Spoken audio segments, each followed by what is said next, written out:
Hello and welcome to a brand new episode of Ghoulish. I am Max Booth, a host, and today on this program you're listening to, I'm talking to two fellas. One is named Brian Asman, and the other fella is named Danger Slater. And together they have edited a new anthology called Boinking Bizarro, which is a book of short stories by various folks. All the short stories are taking pre-existing books and stories and movies, maybe, and doing a little bit of a pornographic parody of them in a humorous fashion. For example, I have something in this book, and it's called Tit. And my byline is Stephen Kink. That should give you enough information about what this anthology is and what it's about. It should give you enough information about Danger Slater and Brian Asman. The book comes out the beginning of December. So if you're listening to this after the beginning of December, good news. It's out already. You can go read it anytime. But if you're listening to this book before the beginning of December, you're going to have to wait some time. And that time will pass, and then you can listen to the anthology. Because that's how time works, I am told. I might need to get a citation on that. Citation? Is that the right word? I don't know. I am not Wikipedia. That's a fact you should know about me. I am not Wikipedia, but I am a host. Of what, you ask? This podcast, of course. What's this podcast called? It's called Ghoulish. And today I have Danger Slater and Brian Asman talking about pornographic parodies. Porno parodies. And if you just felt a ding, that was my phone, because I forgot to silence it before doing this intro. I'm not going to record this intro again. I do not enjoy recording intros. And just because I forgot to silence my phone, that doesn't mean I should have to pay the price. So you're just going to have to deal with that ding. Okay? Okay. Now here's my episode with Danger Slater and Brian Asman, the editors behind Boinking Bizarro.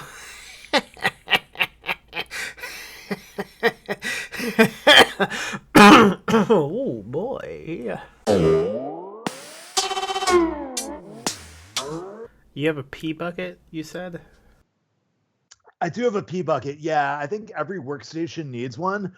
Honestly, you're not a fucking real writer if you get up to piss while you're in the middle of fucking working on your book. Like, you just pee in the bucket, keep writing, and don't be a fucking poser. That's all I have to say about that. What kind of bucket is it? What is it It's made a out blue, of? It's a blue bucket. It's made out of plastic or some sort of plastic blend. Not really sure. I don't think it's organic. It's probably not vegan, and it's definitely not artisanal. It's from Home Pro, Clean Smart. It's called a Quickie, actually. It's a Quickie bucket. I thought it's 2 gallons. only blue buckets were recycling buckets. Is that not true? Is that not a fact? Well, Max, if you drink your own piss like I do, it is a recycling bucket. I've always wanted to get stranded someplace, and I would be forced to drink my own pee, but it hasn't happened. You don't have to get stranded somewhere to do that. Yeah, you could just pretend like the floor is lava and that you can't get to like the sink to pour yourself a glass of water. I don't think I would do it though. I would have to like see. I'm a pro. Okay, I can't just play make believe. I have to be in the shit. Okay, it has to actually be going on, and then I would drink it. Well, just take a bunch of acid and convince yourself that you're in the shit. And then I think you'll be okay. I don't know how to find acid. Who do I talk to about that? Jared Barbie, publisher of Boinking Bizarro from Death's Head Press. Oh yeah, tell me about this book, guys. Yeah. Actually, I don't know if I should say that Jared knows where to find acid on the podcast. Oh well. Boinking Bizarro is a book you two just put out. Tell me what it is and how it came to be. Oh boy. Boinking Bizarro is an anthology of parodies, literary parodies specifically. The kind of stuff you find in a college class or in a high school curriculum. We had a bunch of our favorite weird writers, yourself included, Max. Yeah. Of a whole bunch of these things. But mostly just me. Mostly just you. Yeah. I asked you and I was pretty much done. I kind of pushed the rest of it on Brian and went, you figure the rest of this out. I got Max. I was surprised to find out you guys had anyone else in the book. I thought this was just something you wanted me to do, so I was kind of offended. Well, that was the original plan. We were going to do an anthology of only Max Booth III stories, but then I found out that that's not really an anthology. That would just be a collection. Yeah, except we could put our name on it. Yeah. So that would be the whole thing. We'd be like Max, Danger Slater and Brian Asman present Max Booth III. I like the sound of that. You guys can present me anytime you want. Oh, ooh la la. Well, maybe we will. Who knows? You know, we've talked about doing a sequel to the book already. So, you know, oh God, maybe instead of don't having do that. like 17 writers, we'll have like one. That would blow people's minds. Yeah, call it a novel. Oh shit. So like, yeah, dude, that's crazy. So what if it was like a book that's just like one story instead of a bunch of stories? Has anyone done that? No. I didn't think so. Okay. To be honest, I don't know if people will understand the concept. I don't know if anyone wants to read a book now. It's just too long. I want to read something I can look at from beginning to end as I take a poop, as I call them. And it's a good thing I take a while to poop, so I can read lots of fiction. Wait, what if we release it on a pizza? I don't want to talk about that, Brian. Yeah. Is that the one topic which is verboten on Ghoulish? Yeah. Is pizza. I don't Telling stories with pizza. I don't want to talk about that, Brian. Okay. well, okay, fine. I won't bring up the pain. We recently anymore. did a big old Zoom parody about this book, and Dangel, I believe you mentioned this whole thing got started because you made a tweet. How true is that? It's 100% true. I think all great ideas begin with a tweet. So, like my forefathers before me, I guess since 2001 or 2011, whenever Twitter started, anyone before that, their ideas were shit. All the good ideas happened. I think it began in 2001. Yeah. The same year as the Space Odyssey? Yeah. That makes sense. Lots of things happened in 2001. Let's name them all. Yeah, let's do it. There was like a Linkin Park album that year, right? It's the best one. So what was the tweet? What did you tweet? I tweeted, I have this running joke I've been doing on Twitter where I just say my new porn name and then I do a pun on some sort of celebrity. And then I have a running joke I do on Twitter where I steal people's ideas. Yeah, essentially, that's kind of what happened. More or less. I said my new porn name was going to be Edgar Allan Poe. I don't get it. And then Brian Well, see, sometimes an erect penis could resemble a pole or Oh, some other sort of. is that true? I Uh, guess. I've in heard. I certain don't. in certain circles, it is. Wow. I've filled rumors of this, but I did not know it was true. It's kind of like an underground thing. You really have to have your ear to the street to to get the joke. Mine So looks more like an S. I feel you, man. Mine's more kind of a J. It gets really weird there at the end. Cool. Mine is actually my entire name, so that's pretty weird. For anyone who's interested, we will be including photos of all three little penises in the show notes, so check that out. Woo! Check your DMs, folks. So D'Angel, you make this hilarious tweet, and Brian's like, I'm going to steal this idea. Is that what's going on? Yeah, well, he did. Pretty much. Go for it, man. Oh, okay, yeah, pretty much. I mean, I kind of like swooped in my hot air balloon, like cackling and like twisting my mustache around, and I like just jacked his idea. And I sailed my hot air balloon over to Death's Head Press, and they were like, "Hey, this is a great idea, but you can't do it without Danger Slater." And I'm like, "Okay, I guess I'll bring him on board then, or something." I think it was something like that happened, right? Yeah, meanwhile, I had no idea anything was happening. I was just sitting in my dark little cave, wondering why no one would talk to me. Uh, and meanwhile, they're kind of coming up with a job, giving me work, unbeknownst to I. Tell me about how you guys came up with the list of folks you wanted to invite. How did you decide? Okay, who is going to be good at writing something for this type of anthology? What was the brainstorming session like? So for me, the single most important quality in any writer for the anthology is that they had not yet blocked me on Twitter. So that was really what we were looking for. And so we found 17 people who had not yet blocked me on Twitter. And those are the people in the anthology. Yeah. Danger might also have something to add. That doesn't sound true, Brian. Yeah, well, I think there's about 40 people who don't block you on Twitter, because we started with a pretty big list of names. That's true. That's true.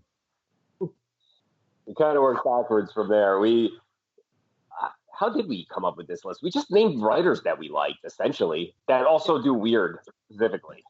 Yeah, we were like, okay, like who can, like, given this kind of weird prompt that we have, who's gonna like turn in a fun and interesting story, and who's gonna be down to do this thing, like who's gonna be down to party with us, who's gonna have a different take on things, like who's gonna have. We tried to get like a variety of perspectives. Like we didn't want just one style of story. We wanted to get like a grab bag of just a bunch of random shit.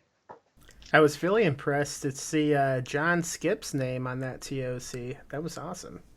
Oh, thank you. Yeah. So that was really cool because Skip actually reached out to us. He heard tell, as they say in the business, of the anthology, and messaged us and said, "Hey guys, like I want to play too. What the fuck?" And we were like, we looked at each other. We were like, well, he was on like our original list, but we honestly didn't think that like he would have time. And so we were really stoked to be able to get a Skip piece in here. Yeah, I figured he was too professional to come play with us and our stupid idea, but he was like, I think, sort of offended that we hadn't asked him. Yeah. He just basically sent me a Facebook. He's just like, what the fuck, man? Like, you don't think I want to write a goofy thing like this? I'm like, well, it only pays semi-professional rates, and it's really stupid, and we're just putting it together real quick. And he's like, I will have something for you in like 2 days.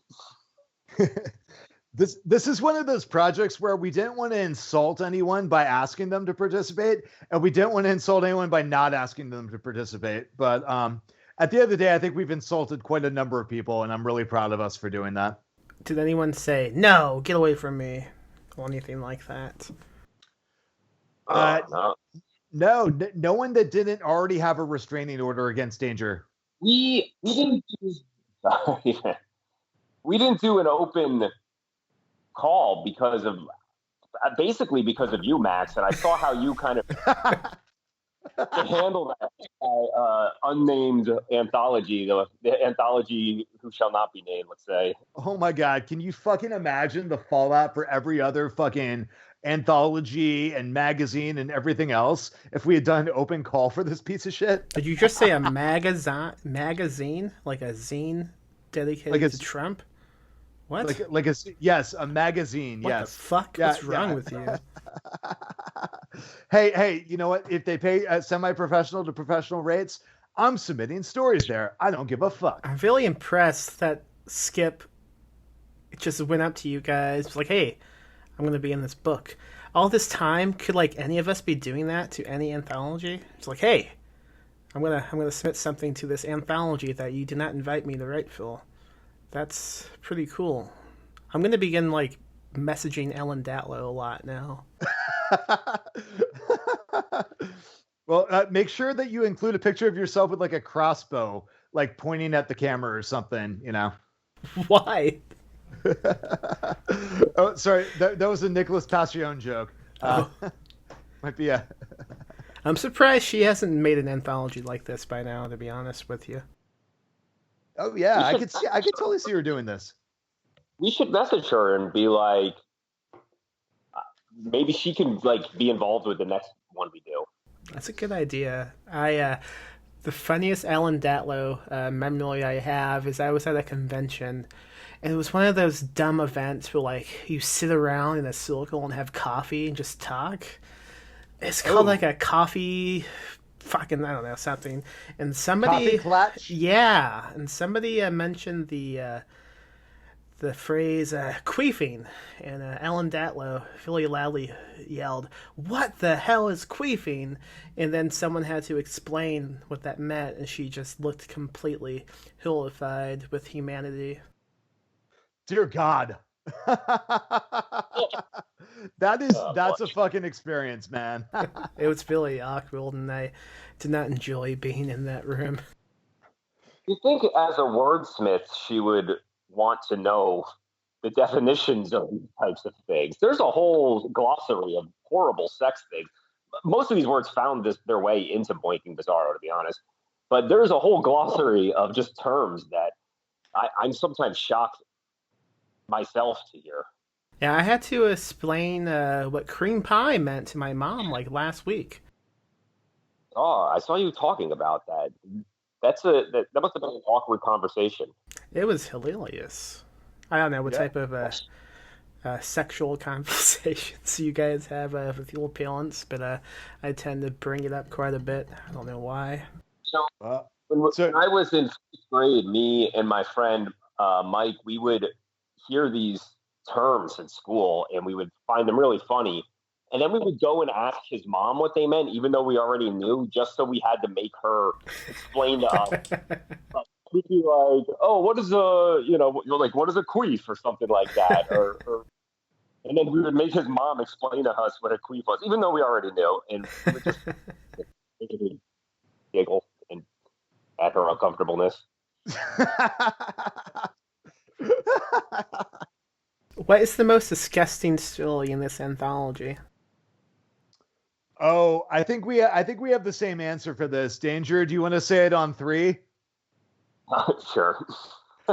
1, 2, 3. The Receiving Tree by John Wayne Comunale.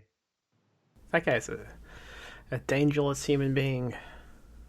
He is. Never will go driving with that man. Yeah, he actually, when he sent us his story, he actually submitted it in broken glass. So it was really hard, like typesetting. And I lost a lot of blood, but it was worth it in the end. I've hung out with that man many times, and every time I come home, grateful to still be alive. When you guys sent the original invitation out, you had a list of like examples that we could maybe pick from. You had like the fake parody title with a possible author byline. How did you guys like come up with this initial list, which is just like a group event of you two spitballing ideas and just jotting them down? Yeah, pretty much. I mean, I think we both had some ideas, and we kind of like went back and forth a little bit. Like we kind of built the list together. Just kind of like joking around, like, okay, what's like what's like a classic work of literature, and how can we twist that in like a weird and porny way? That's like I think what happened too was we were just trying to come up with a example or two for our email we were sending out to everybody, and we ended up laughing and having so much fun doing it. We came up with a gigantic list of like 25 titles, and almost none of them got used. Most of the writers that we contacted were like, "Oh, it's a great list, but I'm going to do this instead." So there's like this list of just I guess books and authors that are still up for grabs in case anyone else has the inkling to make a Boinking Bizarro-esque anthology. Why don't you guys tell the audience what the table of contents even is? They might want to listen to those titles and bylines. Say it like an erotic way if you can, because this is a pornographic parody anthology, so please be as sexy as possible if you can. Everything I do is sexy. All right, here we go. Our first story is The Craven by Edgar Allan Poe, who is in reality Danger Slater. Next up, we have... Hold on. Brian, hold on. What are you doing? I don't know. You told me it'd be sexy, but I think that was more of a fucking Vincent Price thing. Okay, try your second idea of what sexy sounds like. Okay, will do. Our next story is My Cock Also Rises by Ernest Humping Away, Chandler Morrison. How was that? You sound like an angry pirate. So you don't have a boner right now? Not at the moment. Try again. Well, it worked for me. I mean, I'll be honest, but yes, continue. All right, let's see what else I can come up with. Okay. A bird came up me walk and I put it in me vagina by Emily Gedda Dickinson, aka Amy Vaughn. That sounds like he just committed a hate crime, which did get me quite held. So continue. Yeah, that's a turn on for me too, actually.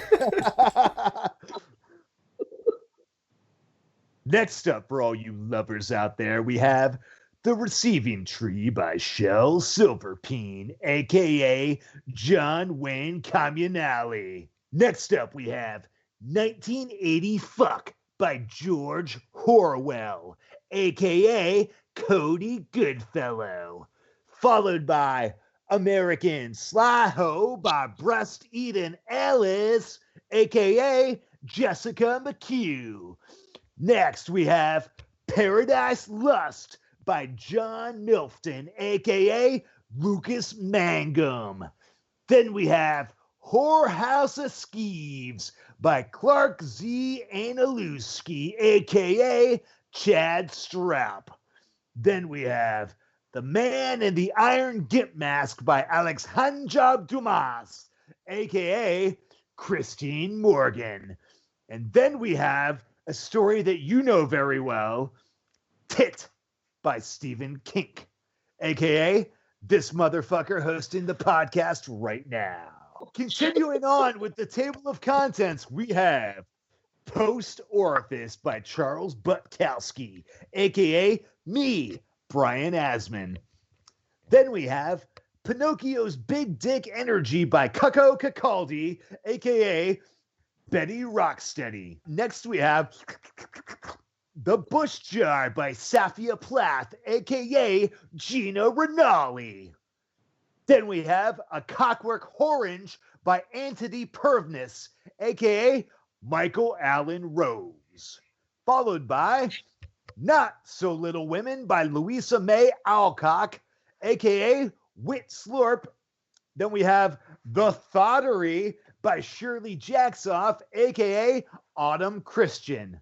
And finally, The Martian Cumsicles by Ray Fatberries, aka Charles Austin Muir. And finally, Boners They Wouldn't Let Me Show on TV by Alfred Horsecock, aka Splatterpunk legend John Skip. Woo! Woo! How much fun did you guys have just looking at this table of contents and seeing these names and editing these stories? I mean, it just seems like it would have been a blast. Yeah, well, it was certainly a lot of laughter was had, but when we got to actually editing it, it was a serious endeavor. We had very serious notes about the logistics of how cum possibly drips or collects up or what. Basically, a lot of notes about. There's a lot of note about cum and its properties. Well, let's break it down. Let's talk about cum. Break what will cum some down into its constituent proteins. what will some of the issues and conversations you guys had about this topic? I mean, we don't want to do too many spoilers, but there's a story, John Wayne's story in particular, where a man is collecting cum up in his ball from several different other men, and we were trying to figure out the logistics of this and how this might actually work, and why he wouldn't put it in a bucket, possibly a blue bucket.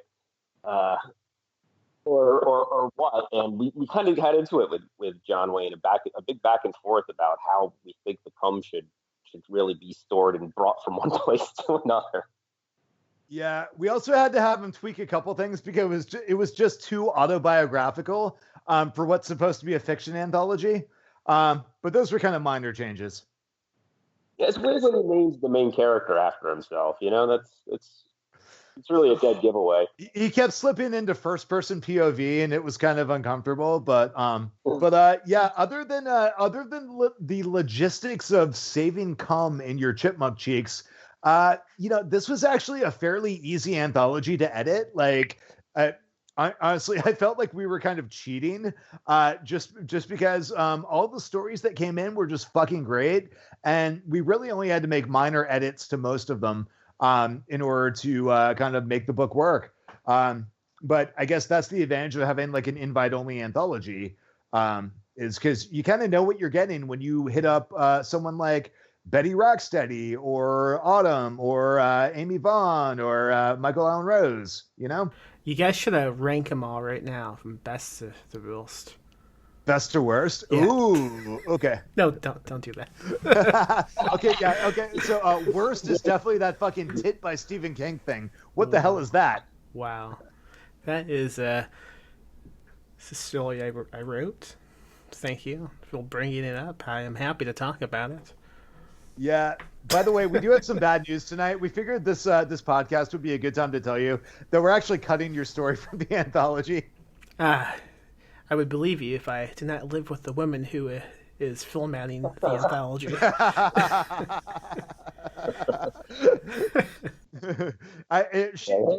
She's part of the deep state conspiracy against you, Max. Do you guys know a lot about film parody movies? Have you seen many of them? I've seen quite a few. I watched the Golden Girls one not too long ago. That was actually pretty faithful to the original series. What was it called? The Golden Shower Girls. Okay, I figured as much. It seemed like they had to do something with the gold. Do you think? I mean, I would have to imagine when making one of these movies, the title comes before anything else. Yeah. Oh yeah. I would say. It's title, then screenplay. I mean, they all have screenplays. I have to assume this. I kind of hate how they there's this whole series though of porn parodies of actual porn, not stories, but where it's called This Ain't and then whatever the movie is, that they're parodying, and I'm like, that's such a lazy way to do this. One of the best part of parodies is a pun title. That's where all of this started and where it all is ending. So they'll just call it This Ain't and then title of a movie? Right, like This Isn't Chinatown or something like that. And it's like that could be any movie besides Chinatown then. Exactly. Any movie besides Chinatown ain't Chinatown. That doesn't tell me anything. Exactly. It's utter bullshit. It's lazy as fuck. I was reading a little bit about Bat Pussy. Do you guys know about Bat Pussy? bat pussy? Mm. Like the animal's pussy, or like is this like a Batman villain? This is a title of a movie, not the actual pussy of a bat. Dude, I don't know what you're into. I mean, biology is maybe a hobby. Maybe it's not weird. Question: do bats have pussies, or do they have like a cloaca or something? I don't know. Let me They're type mammals, it. Let me so they Google should have it. a fucking vagina, Do right? bats have vaginas? You are asking for trouble typing that into Google right now. You just went on a watch list, my friend. Yeah, better you than me because I'm on my work computer right now. The first thing is from National Geographic. It says, "You've seen fruit bat fellatio." I am not going to click on that. I don't know what I've gotten into. Have we? I mean, how do they know what I've seen? I don't know. Anyway, bat pussy is what I'm talking about. Bat pussy is believed to be the first porno movie ever made back in the 70s, I think. Hold on. I had it in front of me a second ago. Not the movie, but a Wikipedia page. Yeah, the 70s is when it's believed to have been made. Have you guys read up on bat pussy at all? No, I was not aware. It was, let's see, I was looking at this before I began Skyping with you guys. It was found in the 90s in some old adult movie theater in Tennessee. But from the what's going on in the movie, people believe it was made in the 70s. There's no credits listed, no cast members, so nobody knows who was in this movie. But it's called Bat Pussy, and it's supposed to be pretty awful. I'm the weirdest part of this whole story is that it was made and then left somewhere for 20 years. What the fuck? Like, if you're making bat pussy, you're probably, I mean, if I was making it, I'd be bragging, I'd be telling everybody, tweeting about it. I guess they didn't have Twitter. This dude discovered it in the 90s. It was roughly 200 boxes of vintage Super 8 and 16mm pornographic films and film loops in the back room of a adult movie theater in Memphis, Tennessee, among which was a 600-foot 16mm film labeled Bat Pussy. He sold it to some strange movie company for $1,000. Based on the actor's heavy Southern accents, they believe it is probably filmed in Texas. Oh my God! I am going Is it being filmed in your basement right now? I am now going to read the plot section of the Bat Pussy Wikipedia page. So strap in, fellas. Supposedly set. Supposedly set in Gotham City. The loose plot of Bat Pussy focuses on Buddy and Sam in the bedroom of a small apartment. While reading an issue of Screw magazine, Buddy is inspired to experiment with oral sex. He has a mouth to genitals, if you don't know what that means. Buddy wants to do this on Sam, and the two spend the rest of the film together in bed. Doing fellatio, some fingal stuff, despite Buddy's visibly and strangely flaccid penis. Throughout these scenes, Buddy and Sam fight and insult each other's sexual performance. Meanwhile, this everything I look for in a fucking porn basically is just talking shit about the performance. I was reading some of the reviews, and everybody was joking. Like I guess this movie has reviews, but they all find it funny. The whole movie, Buddy is completely flaccid. Not a good porn star. I guess this is why he didn't have his name listed. He could have been like, what's that one name people use? Alan Smithy? He could have been Alan Smithy. Meanwhile, across town at Bat Pussy's secret hideout, Bat Pussy's alter ego, Jilla Dildo, waits for her super senses to let her know about nearby trouble. The movie's only bit of narration explains that she can sense crime when twat begins to twitch. She senses that someone is about to shoot a fuck movie in the holy Gotham City without her presence, so she proceeds to change into the Bat Pussy outfit and slowly travels across the city, stopping only to pee behind some bushes and stop a rape or mugging by beating the attacker with what the fuck? Some type of flying machine. Back at Buddy and Sam's, Buddy begins taking photos of Sam's vagina to sell and make a filchin with when Bat Pussy breaks into the room and confronts them. They immediately engage in a threesome involving the use of a dildo until Bat Pussy suddenly puts on a costume and leaves, bringing the film to an abrupt end. Wow. Yeah. That's something. Why does the Wikipedia mention like that she stopped and took a pee on her way to the fight of crime? That seems like an unnecessary detail if you're doing a plot synopsis. Should I edit it out? Should you edit it out of Wikipedia? I have an account. I could do that. You gotta put one of those citation needed things. Yeah, I'm surprised you guys didn't know about Bat Pussy being the editors of a parody porno book. That's kind of odd. Yes, we're big frauds. It seems that way. Yeah. But by the way, don't you guys think there's something kind of punk rock about starting in a porn movie and not being hard at all the entire time? Yeah. It's kind of like fuck your expectations. You want a fucking hard throbbing cock? Nope. Flaccid. Fuck you. Yeah, I came before I came in today. I don't need to come again. My ass. Who am I? Yeah.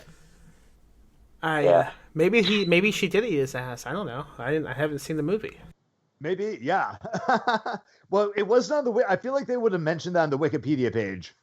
Yeah, probably. If there was actual ass eating in Bat Pussy. I mean, if they mentioned that she stopped and took a pee and that the guy's wiener was limp, I think ass eating would have made it to the Wikipedia. I think so, too. It would be odd if maybe the person who wrote this Wikipedia page was like, I don't want to talk about butt stuff. Well, or maybe they just didn't want to spoil the movie. I don't think they did butt stuff in the 70s. That wasn't invented until 2001. Oh, yeah, that's right. Yeah. What was that, Angel? That's why it's the greatest year in American history. Oh, God. The invention of ass play. Yeah, well, anything tragic that might have happened in 2001 is overshadowed by the fact that we did invent ass play then. Yeah. Things have really been great. I mean, any sacrifices we had to make was worth it. Yeah, because when you're trapped on the 92nd floor of the World Trade Center in a broom closet, hey, fuck it, put a finger up the butt. Who cares? Oh, boy. Yikes. So where do we go from here, guys? You guys want to plug social media accounts? Not after that comment, no. Hey, Brian, how can people find you? They cannot find me by writing their congressman, that's for sure.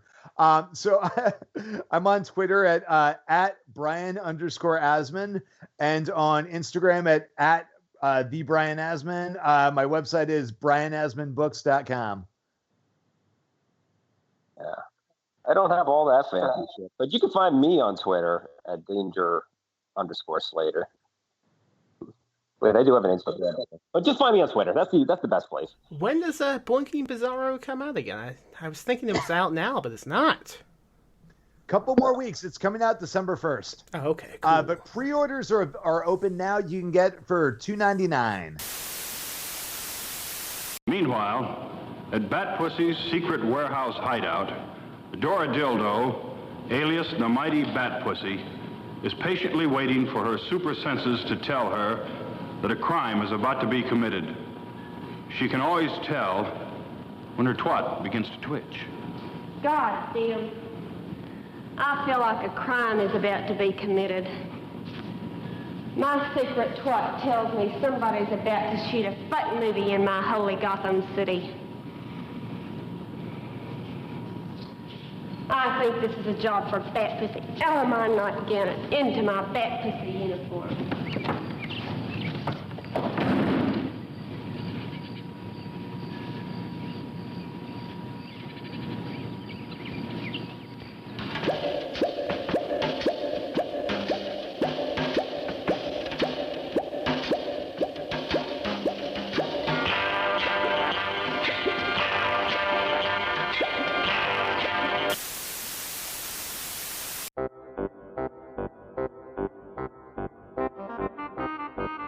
If you enjoyed today's episode of Ghoulish, hey, why don't you go leave a review on iTunes? Talk about it. Say, hey, I like this podcast. It was cool. It did good things to my body. Also, go buy the books we publish at perpetualpublishing.com. I publish books like Michael David Wilson's The Girl in the Video, Jessica Reynolds, Antioch, Pa Michael Anderson, Stand Alone. And I even write books too. My latest novella, We Need to Do Something, my latest novel, Touch the Night. You can get both of those at the same website, perpetualpublishing.com. You can also support the podcast and the whole indie publishing company at patreon.com/PMMpublishing.